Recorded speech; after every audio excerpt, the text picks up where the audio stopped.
Get ready, universe! Miss Samis Occidental is shining as the official host province and LGU partner of Miss Universe Philippines 2026. Formal nang sinimulan ang preliminary competition ng Miss Universe Philippines 2026 sa partner host ng LGU ng Miss Samis Occidental, kung saan nakaalerto na ang mga deployment ng Police Regional Office 10, partikular na ang Miss Samis Occidental PPO, upang tiyakin ang seguridad ng mga kandidata at maayos na daloy ng mga aktibidad. Ka-deploy na ang mga personnel sa mga venues, hotel at pangunahing ruta habang nagpapatuloy ang mga aktibidad, tulad ng swimsuit competition at tourist events. Kasama sa seguridad ang police visibility, crowd control at intelligence monitoring.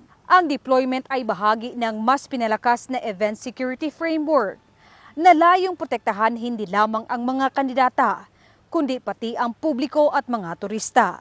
Binigyang diin din ng pulisya ang malapit na koordinasyon ng local government units, organizers, at iba pang law enforcement agencies, kabilang ang traffic management teams at emergency responders upang masigurong tuloy-tuloy at ligtas ang buong programa. Ayon sa pamunuan ng Pro-10, ang matagumpay na pagsisimula ng preliminary events ay patunay na kahandaan ng rehiyon sa pag-host ng malalaking national events, kasabay ng pagpapanatili ng mababang crime rate at stable peace and order situation sa Northern Mindanao.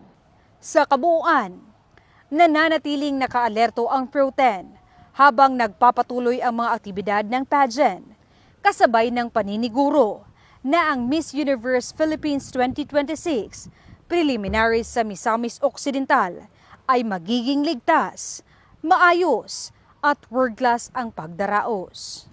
Mula dito sa inyong higalang pulis, Regional Office 10 Public Information Office, ako ang inyong PNN correspondent, Patrolwoman Jane Rose Bohol, alagad ng batas, tagataguyod ng Balitang Pulis.